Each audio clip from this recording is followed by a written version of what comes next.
안녕하세요. 저는 쇼핑몰을 운영 중인 30대 후반의 여자입니다. 고부 갈등 말로만 들었지 제가 당할 줄은 몰랐던 사람 중 한 사람이 저인데요. 고부 갈등, 시댁과의 갈등, 많이 들어보셨을 테지만 왜 비슷해 보여도 같은 사연은 하나도 없잖아요. 오늘은 제가 겪은 일에 대해 많은 분들에게 속 시원히 털어놓아 보려고 합니다. TV에서나 봤지. 정말 저도 살면서 이렇게 미친 사람들을 만나게 될 줄은 상상도 못했어요. 당시에는 끔찍하고 괴로워서 아무 잘못 없는 남편과도 다투고 이혼까지 생각했는데 지금은 그냥 웃음만 나옵니다. 그럼 제 이야기 시작해 볼게요. 저는 평범한 가정에서 자라고 대학을 졸업한 이후에는 마케팅 회사에 입사해서 일을 했어요. 남편과는 그 회사에 다닐 때 평소 저를 예뻐해 주시던 팀장님의 소개로 만나게 됐습니다. 다혜 씨 만나는 남자 없지? 다혜 씨가 지금 몇 살이지? 27인가? 네, 맞아요. 왜요? 소개팅 해주시려고요? 그래, 내 대학 동기 놈이 하나 있는데 걔가 성격도 시원시원하니 키도 크고 훈남 스타일이야. 한번 만나볼래? 내가 사람 보는 눈 있는 거 알지? 딱 보니까 다혜 씨랑 찰떡궁합일 것 같아서 그래. 사실 저도 당시에는 연애를 2년째 쉬고 있었기도 하고 결혼할 나이가 다가오기도 했습니다. 그런 시기에 믿을 만한 팀장님이 소개팅을 해주시겠다고 하니 저도 좋다고 했어요. 정말요? 그럼 만나볼게요, 팀장님. 그럼 다혜 씨 연락처 그 친구한테 줄게. 잘해봐. 나중에 잘 되면 좋은 옷 한 벌 알지? 팀장님은 그렇게 말하면서 저에게 찡긋 윙크를 했습니다. 그리고 그날 바로 그 사람에게 문자 메시지가 도착했어요. 쇳불도 당긴 김에 빼라고 저희는 그 주 주말에 같이 식사를 하기로 약속했어요. 그 사람은 저보다 2살이 많다고 했습니다. 문자 메시지 상으로는 사람이 뭔가 꼼꼼하고 예의가 바른 사람인 것 같았어요. 저는 실없는 농담을 하거나 허세를 부리는 사람은 질색인데 그 사람은 그런 선을 넘지 않더라고요. 그리고 약속 장소에 갔더니 약속 시간보다 30분이나 먼저 와서 저를 기다리고 있었습니다. 그리고 저를 보자마자 눈에 하트가 뿅뿅 떠다니는 게 느껴질 정도로 저를 사랑스럽다는 눈길로 바라보고 있었어요. 다혜 씨 맞죠? 네, 안녕하세요. 김성수 씨 맞으세요? 네, 저 김성수 맞습니다. 반가워요. 얼른 앉으세요. 제가 늦었나? 10분 일찍 왔는데 언제부터 와 계셨어요? 저는 30분 전에 왔습니다. 너무 긴장이 돼서 미리 와서 좀 진정 좀 시키려고요. 어찌나 설렜는지 몰라요. 그렇게 해맑게 웃으면서 솔직하게 말하는 그 사람을 보니 저도 기분이 좋아져서 환하게 웃게 됐습니다. 그렇게 웃어본 게 얼마만인지 모르겠더라고요. 그리고 좋은 에너지를 많이 받았습니다. 뭐니 뭐니 해도 사람을 웃게 하는 사람이 최고라고 생각해요. 그 사람은 적당한 선을 넘지 않으면서 솔직한 태도로 저의 환심을 금방 이끌어냈습니다. 그 사람에게 저도 좋은 사람이 되고 싶은 마음이 용솟음 쳤습니다. 대화도 잘 통해서 첫 만남부터 어색함이 하나도 느껴지지 않고 편안했어요. 그 이후로 저희는 주기적으로 만나다가 자연스럽게 연인 사이로 발전되었습니다. 그 사람과 저는 많은 면에서 서로 잘 통했어요. 제가 부족한 점은 그 사람이 채워주고 그 사람이 부족한 점은 제가 채워주는 좋은 관계였습니다. 성수씨, 선배가 성수씨 만나기 전에 뭐라고 했는 줄 알아? 뭐라고 했는데? 성수씨랑 나랑 분명히 찰떡궁합일 거라고 하더라고. 아, 진짜? 내 친구지만 보는 눈이 있다니까. 걔 아무래도 돗자리 깔아야 되겠다. 대학로 뭐 이런 데서. 그렇게 저희는 서로에게 좋은 감정으로 연애를 했습니다. 다투는 적이 거의 없었어요. 1년 반을 연애하면서 내가 결혼을 한다면 이 사람이랑 하게 되겠구나 막연히 생각하고 있었어요. 그리고 제 나이 29이 되던 해 그 사람의 청혼으로 저희는 결혼을 결심하게 됐습니다. 다혜야, 나 이제 31고 너는 29이다. 더 이상 늦출 수 없다. 결혼하자. 그래, 이제 결혼하자. 그리고 저는 시댁에 인사를 갔습니다. 시아버지는 카센터를 운영하고 계셨고 시어머니는 시아버지의 일을 돕고 계셨어요. 그리고 저와 동갑이던 신우는 결혼을 해서 아이까지 있다고 했습니다. 인사를 가서 식사를 하며 대화를 나누던 중에 신우가 갓난애를 데리고 집으로 왔어요. 성희야, 어쩐 일이야, 연락도 없이. 아이고, 우리 손주. 그러자 신우는 제가 있던 말던 신경도 안 쓰고 난리를 쳤습니다. 아, 엄마, 나 그 인간이랑 이혼할 거야. 그 인간이 나 때렸어. 완전 미친놈이야. 이거 봐, 여기 멍 보이지? 뭐? 박서방이 널 때려? 이놈의 자식 내가 가만 안 둬. 가자, 병원 가자. 진단서 떼. 시어머니는 신우가 맞았다는 말을 듣고는 길길이 날뛰며 신우를 데리고 병원을 가겠다고 했습니다. 그리고 3개월이 채 안 된 아이를 저에게 맡겼어요. 다혜야, 너 애 볼 줄 아니? 네? 아니요. 그냥 울면 기저귀 갈고 인터넷에 검색해서 분유 타서 먹이면 돼. 우리 병원 좀 다녀올게. 그러자 시아버지가 시어머니를 말렸습니다. 이 사람은 지금 며느리들 애가 인사 왔는데 어딜 간다는 거야? 성희 너 혼자 가서 진료받아라. 성희가 뭐 10살 배기 애도 아니고 쟤도 이제 29이야. 그리고 무슨 일이 있었길래 그 착한 박서방이 손찌검을 하냐? 성희 너 또 무슨 짓 했어? 시아버지의 말에 신우이가 주먹으로 가슴팍을 내리치며 대답했습니다. 아, 답답해. 내가 무슨 잘못을 했다고 그래? 때린 놈이 잘못이지. 아빠는 누구 편이야? 편이 문제가 아니라. 아휴, 됐다. 너 혼자 병원 가. 시아버지의 말씀을 들은 채도 하지 않고 시어머니는 바로 옷을 챙겨 입고 신우이를 데리고 나가버렸습니다. 저는 제 손에 안겨진 아이를 보며 어쩔 줄을 모르겠더라고요. 그런 저를 보고 시아버지께서 아이를 저 대신 받아 안으셨습니다. 미안해요. 그 성수 엄마가 지 딸 일이라면 눈이 횟가닥 도는 사람이라서. 아니에요. 전 괜찮아요, 아버님. 그리고 시아버지와 남편이 신우에 대한 이런저런 대화를 나눴습니다. 어릴 때부터 가족들 속을 많이 썩힌 모양이더라고요. 제가 듣고 있어서 그런지 많은 이야기를 하지는 않으셨지만 신우 이야기를 하며 남편과 시아버지가 한숨을 몇 번을 내쉬셨는지 모르겠네요. 시아버지가 애를 잘 보시더라고요. 그리고 저희에게 미안하다며 나중에 또 보자고 하셨어요. 그래서 남편과 저는 시댁에서 나왔습니다.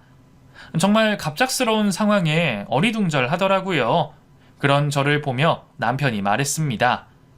성희, 제가 고등학교 때부터 만났다 헤어졌다 했던 남자랑 2년 전에 결혼을 했거든.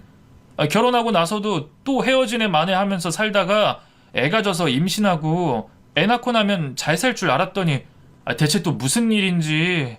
하여간 성희 쟤만 생각하면 머리가 지끈지끈하다니까. 다혜야, 많이 당황했지? 미안하다. 그랬구나. 뭐 무슨 사정이 있겠지. 당신도 성희 씨한테만 나무라지 말고. 난 괜찮아. 근데 아버님이 아이를 정말 잘 보시네? 성희, 제가 애 낳고 우리 집에서 한 달 지냈는데 그래서 그런가 봐. 나도 신기하더라. 처음 시댁에 인사를 갔던 날 예상치도 못했던 황당한 상황을 맞닥뜨리고 어리둥절하기는 했지만 뭐 부부끼리 좀 다퉜겠거니 생각했습니다. 그리고 남편과 함께 저희 집으로 인사를 갔어요. 저희 부모님은 제가 대학을 다닐 때만 해도 수도권에서 사셨는데 제가 회사에 입사를 했을 무렵에 아버지 건강에 이상이 생겨서 고향인 충청도로 이사를 하셨거든요. 전원 생활을 하면서 건강이 많이 좋아지셨고 거기서 정착을 하셔서 작게 농사를 일구며 살고 계셨어요. 저희 부모님은 남편을 마음에 들어 하셨습니다. 그때가 추수철이라 남편이 하루 자고 다음날 일을 돕겠다고 나섰거든요. 그러니까 딱 요즘 같은 계절이었겠네요. 서툰 솜씨였지만 열심히 돕는 제 남편을 저희 부모님이 예뻐해 주셨어요. 아무튼 그렇게 저희는 결혼을 하게 됐습니다. 시아버지는 빚을 내서라도 저희 신혼집을 해주시겠다고 했지만 그건 좀 아닌 것 같았어요. 그리고 사실 시어머니가 저에게 따로 연락을 해서 절절하게 부탁을 했거든요. 다혜야, 나 성수 엄마야. 지난번에는 미안했어.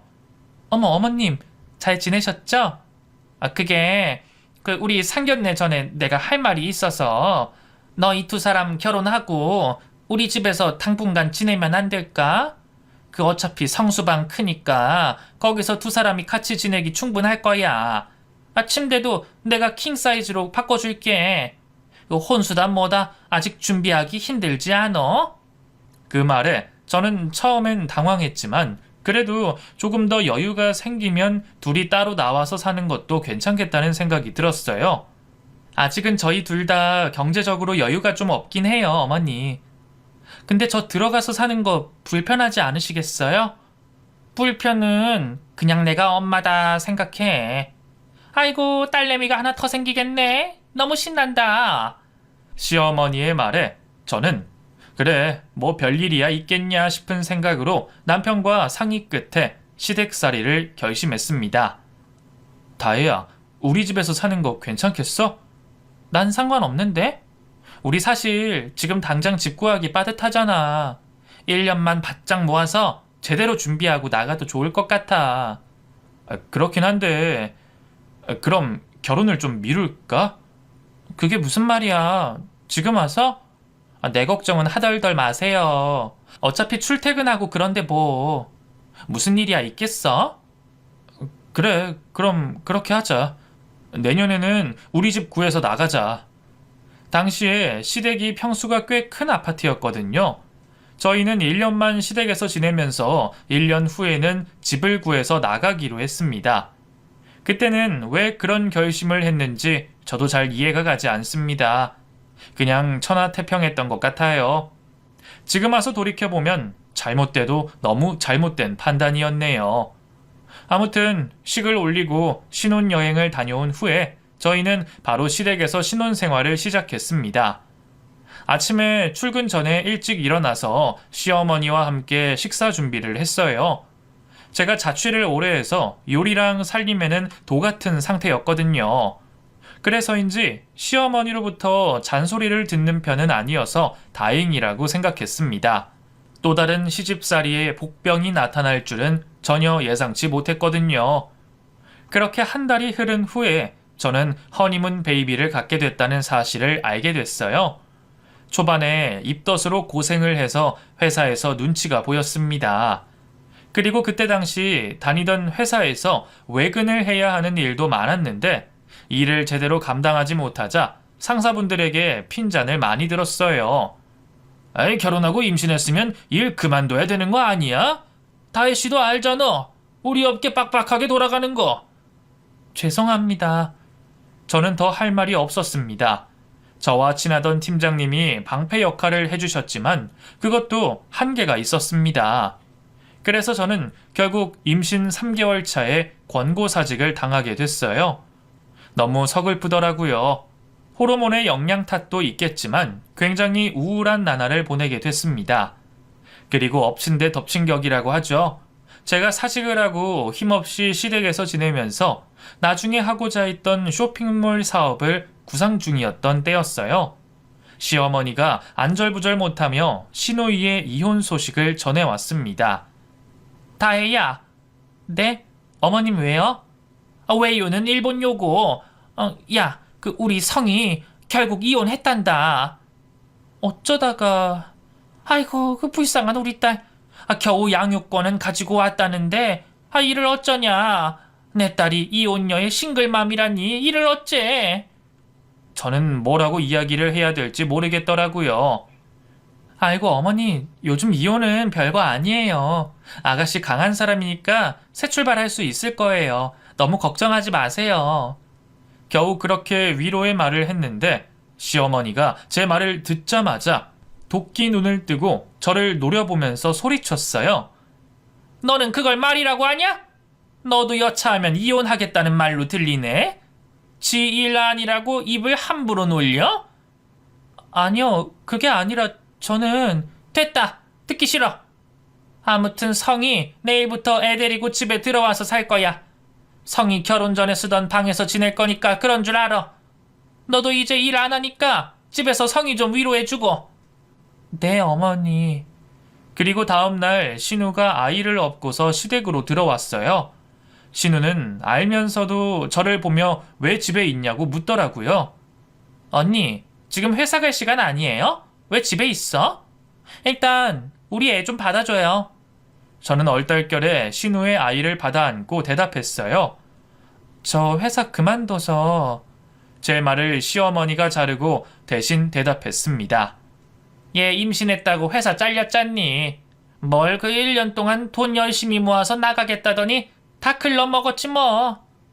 얘, 애는 나한테 주고 가서 점심밥이나 좀 차려라. 성이 배고프지? 응, 엄마. 기운이 하나도 없어. 들어보니 무슨 이유인지는 몰라도 시누이는 이혼 소송을 했던 모양이었어요. 소송을 하다가 시누이가 전 남편에게 빌고 빌어서 소송을 취하한 뒤에 합의 이혼을 하고 애가 아직 엄마 손길이 필요한 시기라서 애 양육권은 신우가 가져왔다고 했습니다. 그리고 신우는 믿기 힘든 말을 하더라고요.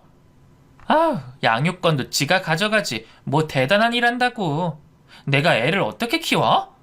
신우는 모성애라는 게 하나도 없는 사람처럼 싸늘하게 말을 했습니다.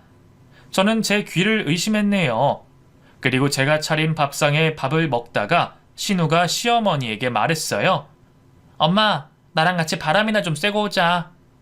그럴까? 그래, 우리 딸 나가서 기분 전환 좀 하자.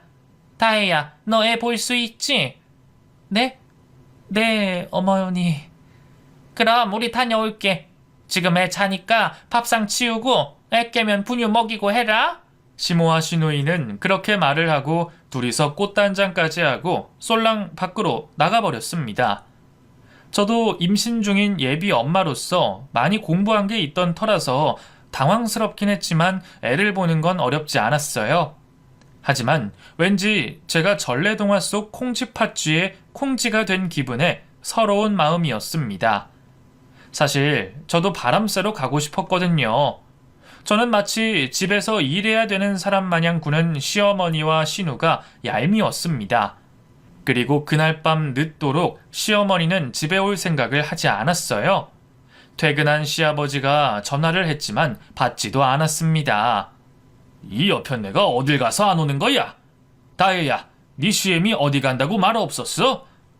그냥 아가씨랑 같이 바람 쐬러 간다고만 하셨어요. 지혜를 새언니한테 맡기고 걔도 참 언제 정신 차리련지. 오늘은 시켜 먹자. 초밥 어떠니? 좋아요, 아버님. 그날 남편도 야근을 해서 늦는 바람에 저는 시아버지와 함께 초밥을 시켜서 먹었습니다. 제 마음을 알아주는 건 그래도 시아버지밖에 없다는 생각에 감사한 마음이 들었어요. 그리고 저는 그날 밤 한숨도 잠을 자지 못했습니다. 잠이 들라치면 신우가 맡기고 간 아이가 울면서 칭얼거려서 어르고 달래고 분유도 먹이고 그러느라 잠을 자지 못했습니다. 야근까지 하고 와서 힘든 남편도 같이 돌봐주면서 힘들어했어요. 성이 이 기집애는 도대체 애만 두고 어디를 간 거야? 그리고 그 다음 날은 주말이어서 남편과 시아버지가 도와주셔서 아이를 돌보기 수월했습니다. 그리고 전날 잠을 한숨도 못 잔 제가 하품을 하자 시아버지께서 낮잠을 자라고 말씀하셨어요. 그렇게 저는 방으로 들어가서 기절한 듯이 잠이 들었습니다. 그리고 얼마나 시간이 흘렀을까 밖에서 시끄러운 소리가 나서 잠에서 깨서 거실로 나갔더니 시어머니 혼자서 시아버지와 언성을 높이며 대화를 나누더라고요. 그게 뭔 소리야? 성의가 없어졌다니. 나도 몰라. 펜션에서 같이 자고 일어났는데 애가 없는 거야. 전화도 꺼져 있고 걔도 답답해서 혼자 훌쩍 떠나고 싶었을 거야. 그게 무슨 되도 않는 소리야. 지 애만 놔두고 애미가 혼자 연락도 없이 떠난다는 게 말이 돼? 이거 실종신고해야 되는 거 아니야? 아니야. 내가 걔 그 차 끌고 가는 거 봤어. 별일 없을 거야. 지 속 풀어지면 오겠지. 나도 있고 다혜도 있는데 우리 손주 예성이 잠깐 봐주면 되지. 그렇지 다혜야. 시어머니의 물음에 저는 얼떨결에 네라고 대답을 해버렸습니다. 정말 어처구니가 없더라고요. 하지만 그때만 해도 신우가 며칠 후에는 집에 와서 애를 돌볼 거라고 생각했어요. 그런데 하루, 이틀, 사흘, 나흘이 지나도 신우는 나타날 생각을 하지 않았습니다. 휴대폰 번호도 없는 번호라고 나오고 시아버지는 실종신고를 하겠다고 하는데 시어머니가 말렸어요. 안 되겠어. 경찰서 가자. 애 실종신고해야지. 아니, 뭔 일이라도 난 거 아니야? 아니야. 나한테 연락 왔어. 뭐라고? 아니, 당신한테 연락을 했어? 그 기집애 어딨대? 지금 제주도 사는 친구네서 지내는 모양이더라고. 거기서 일 배우면서 있대. 다혜한테 미안해서 전화도 못하겠다고 애 좀 잘 봐달라고 전해달라더라. 시어머니의 말에 시아버지가 뒷목을 붙잡았습니다. 저는 머리가 어지럽더라고요. 임신한 상태에서 자기 인생 살러간 신우 애까지 돌봐야 한다는 것이 막막했어요. 당신 진짜 수상해. 성이랑 이상한 짓 꾸미고 있는 거 아니지? 시아버지의 말씀에 시어머니가 화들짝 놀라며 아니라고 손사래까지 쳤습니다. 아니야, 뭔 짓을 꾸민다고 그래. 성이 일찍 시집 가느라 뭐 해본 게 없잖아. 나한테는 꾸준히 연락 오니까 걱정 마. 정말 필요 없고 뭘 하든지 지 자식 데려가서 하라고 해. 이딴 애미가 어딨어? 지 새언니가 봉도 아니고. 됐어. 연락 오면 바로 데리고 가라고 해. 아니면 실종신고든 뭐든 해서 머리채 잡고 끌고 올 거니까. 아유, 클 때부터 말썽만 부리고 다니더니 다 커서도 이게 뭔 일이야? 같이 신우 애를 봐주겠다던 시어머니는 무슨 일을 하고 다니는지 정말 시아버지가 출근한 후에는 바로 어디론가 외출을 하고 시아버지가 오시기 전에 돌아와서 저와 함께 저녁을 차리는 척 연기를 했습니다. 그리고 저에게는 시아버지에게 본인이 외출하고 다닌다는 사실을 절대 알리지 말라고 협박 아닌 협박을 했어요. 다혜 너, 나 외출하고 오는 거 혹여라도 네 시아버지한테 말하면 그때 너 죽고 나 죽는 거야? 알겠지? 근데 어머니, 도대체 어디를 그렇게 가시는 거예요? 저한테만 말씀해 주세요. 그건 알 거 없어. 다 볼 일이 있으니까 나가겠지. 너도 곧 애 낳으니까 그때는 내가 성희애 돌볼 거야. 그때까지만 좀 참어. 알겠니? 네, 알겠어요, 어머니. 정말 남의 집 살이의 서러움을 고스란히 느끼면서 저는 임신해서 무거운 몸으로 아이를 돌보며 집안 살림까지 하는 괴로운 나날을 보내야 했습니다. 당장 시댁을 나가 살려고 해도 그럴 형편도 아니었고 무리를 해서 나갈 수는 있지만 어디로 가든 신우 애를 제가 돌봐야 한다는 사실은 변함이 없을 것 같았어요. 그렇게 또 한 달, 두 달, 세 달 시간이 흐르고 저는 아이를 출산했습니다. 자연분만이 어려워서 제왕절개로 아이를 낳게 됐어요. 아이는 저와 남편을 쏙 빼닮은 딸이었습니다. 자식을 낳고 나니 신우가 더 이해가 가지 않더라고요.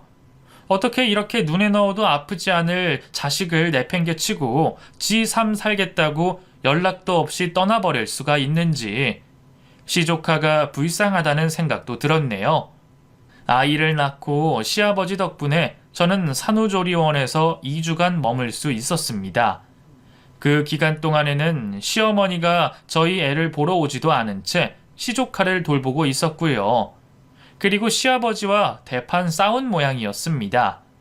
시아버지가 씩씩대며 저희 아이를 보러 산후조리원에 오셔서 남편에게 말씀하셨어요. 아유, 네 엄마는 대체 왜 그러냐? 왜요? 엄마 왜요? 아이 글쎄 네 조카를 집에 혼자 놔두고 외출했더라. 미친 거 아니야 그거? 내가 전화했더니 1시간만 애 보고 있으라고 하고는 5시간이 넘어서야 집에 왔더라고. 어딜 갔냐니까 오히려 성질을 내는데 나 참 정말 그 속을 알 수가 없다. 시아버지도 답답해하시는 걸 보면서 저도 정말 미스테리라고 생각했습니다. 시어머니가 자꾸 외출을 하는 데에는 신우와 무슨 관계된 일이 있을 거라는 짐작을 하게 됐어요. 그리고 시아버지가 한 말씀 더 하시더라고요. 요즘 생활비는 어디다가 가져다 쓰는 건지 아이, 성수 너도 네 엄마한테 생활비 주지 않냐? 네, 저도 달에 80씩 드리고 있어요. 엄마 설마... 에이, 설마 또? 아닐 거야. 하여간 내가 언제 한번 잡아 족쳐야지. 아니, 대체 무슨 꿍꿍이들인지. 다혜는 자는 거지? 아휴, 다혜만 고생시키네. 시아버지는 제가 자는 줄 알고 그렇게 말씀을 하고 계셨습니다. 하지만 저는 눈을 감은 채로 다 듣고 있었어요. 정말 그쯤 되니 시어머니와 신우가 도대체 어디서 뭘 하고 지내는 건지 저도 궁금해지더라고요. 그리고 산후조리원을 나간 후부터 제 앞에는 지옥의 문이 열린 채로 저를 맞이하고 있었습니다. 애 둘을 돌보는 게 보통 일이 아니더라고요. 남편이 도와주는데도 한계가 있었어요. 시어머니는 제가 산후조리원을 나가자마자 기다렸다는 듯이 외출을 했습니다. 저는 저 밥 먹는 것도 잊은 채로 애 둘 분유 먹이고 기저귀 갈다 보면 하루가 다가 있었어요. 밤이 되면 또 밤새 보채는 애들 달래느라 정신이 없었습니다. 정말 사람이 이러다가 미치는 거구나 싶을 정도로 괴로웠어요. 시아버지와 남편은 그런 사실을 감쪽같이 모르고 있었습니다.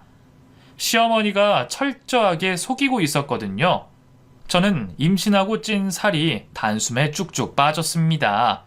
남편도 그런 저를 보며 걱정을 했어요. 다혜야, 너 요즘 많이 힘들어? 얼굴이 왜 그래? 성수씨, 나 사실 힘들어 죽겠어. 그 말을 하는데 폭풍 같은 눈물이 저절로 쏟아지더라고요. 남편이 미안하다며 어쩔 줄을 몰라 했습니다. 하지만 남편 잘못은 아니었죠. 그리고 남편이 결심한 듯이 말을 하더라고요. 아무래도 안 되겠다.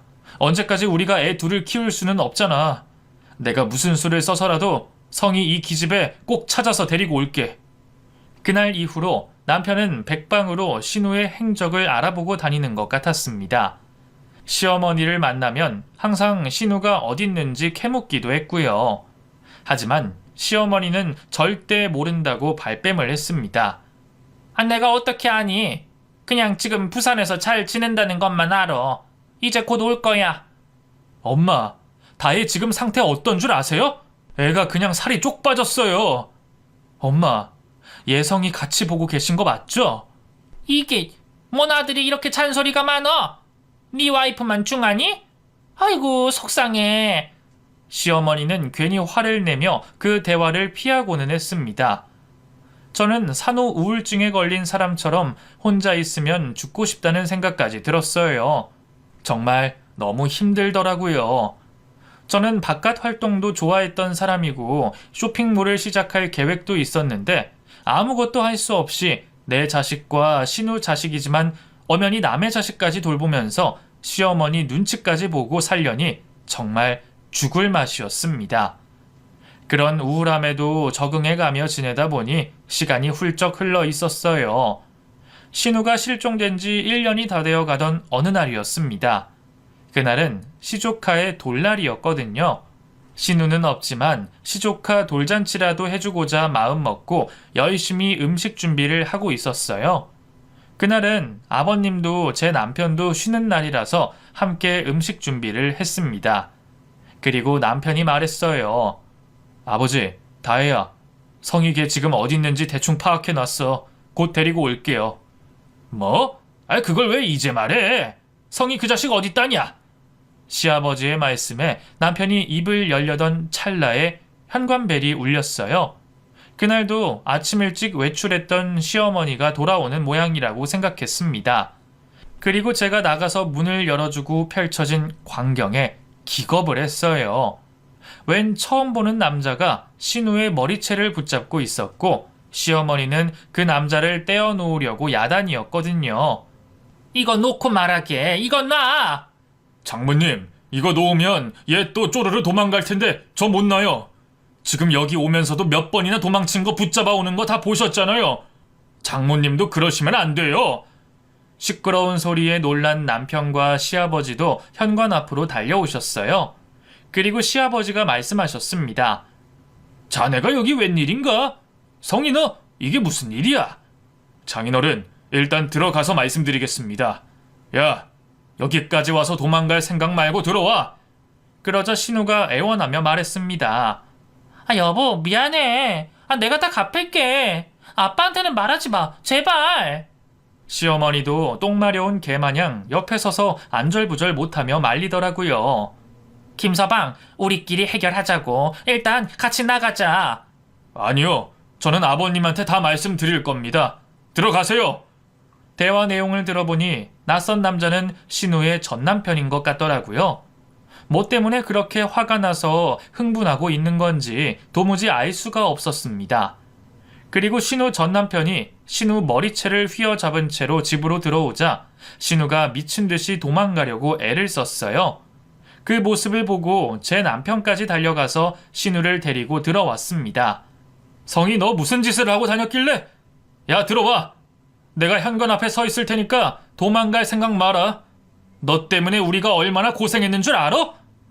그렇게 남편은 신우가 또 도망을 칠까봐 현관 앞에 서 있었고 신우 전 남편이 신우를 끌고 들어와 시아버지 앞에 앉혀놓고 한숨을 푹 쉬더니 말을 시작했습니다. 아버님, 이런 말씀 뭐하지만 성이 얘 정말 정신 차려야 돼요. 그래, 다 들을 준비 돼 있으니까 말해보게. 저는 우리 예성이 데리고 성이가 외국 나가서 지내는 줄 알았어요. 그래서 양육비 매달 꼬박꼬박 보내고 있었는데 제 친구가 성이 얘를 봤다는 거예요. 어디서? 도박장에서요. 성이 웬 조폭놈이랑 붙어먹고 살면서 불법 도박하고 다녔어요. 제가 보낸 양육비도 도박하는데 다 썼고요. 게다가 장모님도 같이요. 신우 전 남편이 말을 마치자마자 시어머니와 신우는 손을 붙잡고 현관으로 내빼려고 했습니다. 그 뒷모습을 보고 벼락같이 일어난 시아버지가 두 사람의 머리채를 잡고 끌고 들어왔어요. 아빠, 이거 놔. 잘못했어요. 여보, 난 그게 아니라.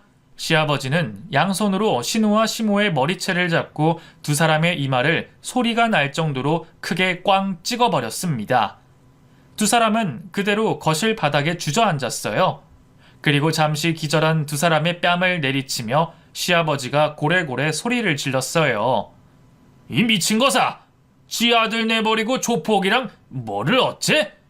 야, 넌 엄마가 돼서 딸이 그러고 다니는 걸 막지는 못할 망정 같이 뭘 해?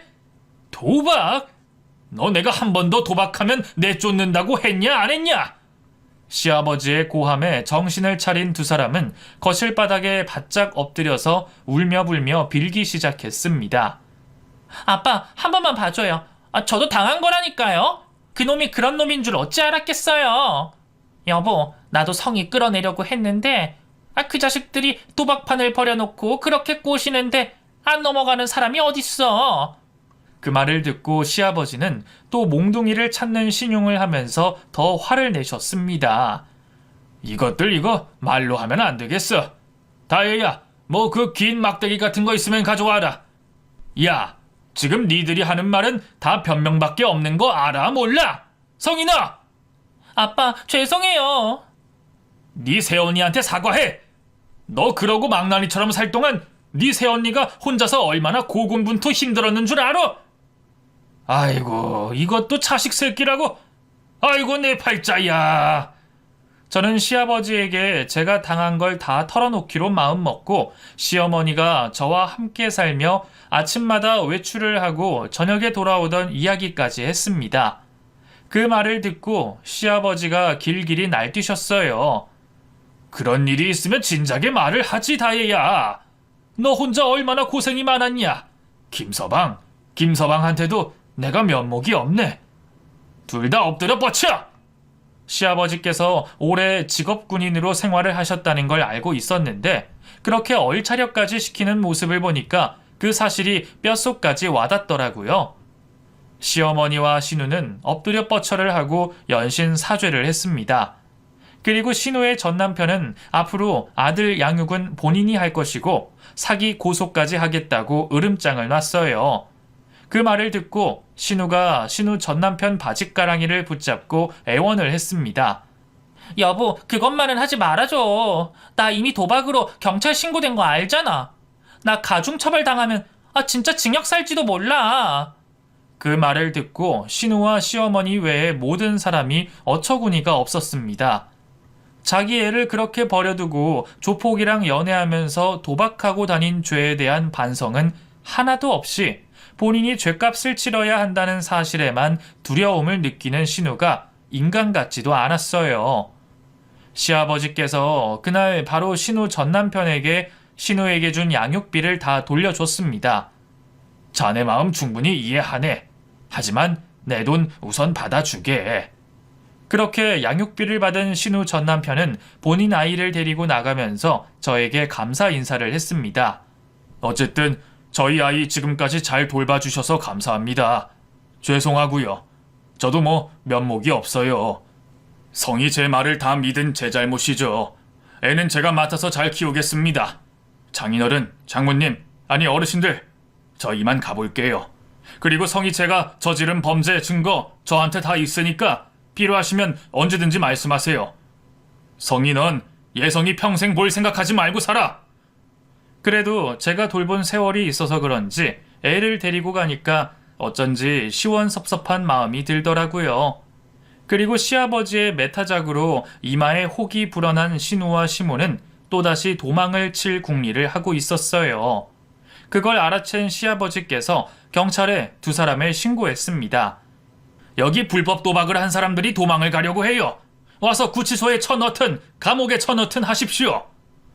그런 시아버지 앞에서 두 사람은 잔뜩 쫄아서 괜히 남편과 저에게 시아버지 좀 말려달라고 하더라고요. 언니 말이면 아빠가 들어줄 것 같으니까 아빠 좀 말려봐요. 그래 다혜야, 우리 좀 살려줘. 성수야, 엄마 좀 봐줘. 그런 두 사람에게 제 남편이 단호한 표정으로 연을 끊겠다고 말을 했어요. 난 앞으로 동생이고 엄마 없다고 생각하고 살 거예요. 두 사람이랑 눈 감는 그날까지 연 끊겠다고요. 앞으로 저도 다혜도 볼 생각하지 마세요. 그 말에 두 사람은 어쩔 줄을 몰라서 안절부절하고 있었고 그 잠깐 사이에 도착한 경찰이 두 사람을 체포해 갔습니다. 시아버지는 두 사람을 경찰에게 인계한 후에 두통이 왔는지 머리를 붙잡고 계셨어요. 저는 그런 시아버지에게 두통약과 물을 가져다 드렸습니다. 그런 제 손을 붙잡고 시아버지가 다시 한번 미안하다고 말씀하셨어요. 다혜야, 정말 미안하다. 아니에요, 아버님. 아버님이 저한테 미안해 하실 거 없어요. 저런 여편네를 내가 믿고 산 게 잘못이지. 성수야, 이 애비가 대신 미안하다. 그냥 진즉에 너희 신혼집 구해서 둘이 나가 살게 했어야 했는데 나 네 애미랑 이혼할 거야. 저런 여자랑 소름 끼쳐서 더는 같이 못 살아. 시아버지의 말에 남편도 고개를 끄덕였습니다. 아버지, 그렇게 하세요. 저희 걱정은 마시고요. 시아버지는 혼자 살 건데 큰 집 필요 없다며 집을 줄여서 이사를 하시면서 저희 집을 해주셨습니다. 파렴치한 시어머니와 신우는 결국 징역살이를 면치 못하게 됐어요. 시모는 몇 개월이었지만 신우는 2년이나 감옥에서 지내야 했습니다. 경찰 조사에서 신우가 조폭이랑 사귀면서 마약 운반체까지 했다는 사실이 밝혀졌거든요. 정말 무슨 정신머리로 산 건지 두 사람을 그때도 지금도 앞으로도 절대 이해할 수 없을 것 같습니다. 그렇게 남편과 둘이서 서로를 위로해주며 힘든 시간을 버텼습니다. 아이가 조금 크고 난 이후에 저는 마케팅 회사를 다닐 때 알고 지내던 분에게서 물건을 받아서 쇼핑몰 사업을 시작했어요. 오랜만에 제 일을 하려니까 신이 나더라고요. 여보, 나 드디어 내 일 할 수 있어서 너무 행복해. 다혜야, 내가 물심양면으로 도울 테니까 열심히 해봐. 저는 남편의 서포트를 받으며 정말 열과 성을 다해서 열심히 일을 했습니다. 노력이 배신을 하지 않아줘서 쇼핑몰 사업은 나날이 승승장구를 하고 저희는 집도 넓혀서 이사를 했어요. 그리고 저희 부부는 둘째 아들까지 낳았습니다. 시아버지는 시어머니와 황혼 이혼을 하고 지금은 혼자서 취미 생활을 하면서 여유롭게 지내고 계세요. 저희 아이들이 할아버지를 좋아하고 시아버님도 손주들 보는 맛에 사신다며 자주 만나고 있습니다. 감옥에서 나온 신우와 시모는 시아버지를 찾아와서 울고불고 난리를 쳤던 모양이더라고요. 두 사람 이야기를 되도록이면 하지 않으시려고 하는 시아버지께서 한탄을 하셨습니다. 둘이서 날 찾아왔는데 어찌나 소름이 끼치던지. 아유, 내가 낳은 자식이지만 정말 걔는 도저히 못 받아주겠어. 둘이 알아서 살라고 했다. 다시는 안 만나준다고 했더니 성수 집이 어디냐고. 저희 집을요? 내가 절대 안 알려준다고 했지. 아유, 두 인간들 생각만 해도 골치가 지끈지끈 아파. 혹시라도 모르는 번호로 전화 오거나 하면 절대 받지 마라. 네, 아버님. 당연하죠, 아빠. 우연히 만나도 모르는 척 할 거예요. 저도 완전 질렸어요. 다행히 저희 부부를 찾아오지는 않고 있어요. 혹시나 이 사연을 들으신다면 두 사람 이야기라는 걸 알겠죠? 앞으로도 절대 만날 생각 없으니 알아서들 잘 살라고 말하고 싶네요. 다 지난 일이라고 생각했는데도 쓰면서 몇 번씩이나 울분이 터져나와서 애를 먹었습니다. 그래도 털어놓고 나니 속이 후련해요. 들어주셔서 감사하고 건강하시고 행복하시기를 바라겠습니다.